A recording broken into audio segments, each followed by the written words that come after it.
Pomaže Bog, braće i sestre, danas se praznuje sveti mučenik Mina. Sveti mučenik Mina biješe rodom Egipćanin hrišćanske vjeroispovijesti.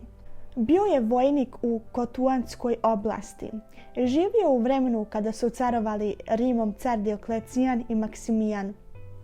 Kada poče gonjenje hrišćana, Mina napusti vojsku i otide u pustinju. Dosta se molio i strogo je postio. Nedaleko od planine gdje se sveti Mina podvizavao se slavio neznabožački praznik. Vidjevši sveti Mina sa planine njihova pozorišta, otide u grad, popne se na tribinu i izrekne da je hrišćanin. Tada ga knez Kotuanski pir upitaše ko je on i odakle dolazi. Neki ljudi su posmatrali sa strane pozadoše svetog Minu i reknu knezu da je on bio ranije vojnik. Sveti Mina priznaše da je ranije bio vojnik i da se povukao jer nije mogao da gleda kako nevini hrišćani biješe ubijeni i kako njegov narod razvratno življaše. Tada ga baciše u tamnicu i knez probavaše da ga privoli na idolopoklonstvo. Pošto sveti Mina ne htje da se odrekne Hrista, naredi te ga 4 vojnika rastegoše i nemilice volovskim žilama biše. Kasnije ga objesiše sa sutra dan gvozdenim noktima. Rugaše mu se i govorahu mu ružne riječi.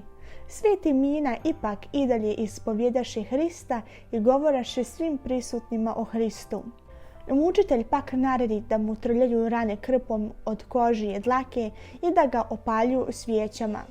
I dalje se sveti Mina ne htio odreći Hrista, pa ga mučitelj postavi na još veće muke. Bacali su po zemlji raznovrsne gvožđe, pa da potome vuku svetog Minu vezana i da ga bio još olovnim prućem i tako ga dugo mučaše.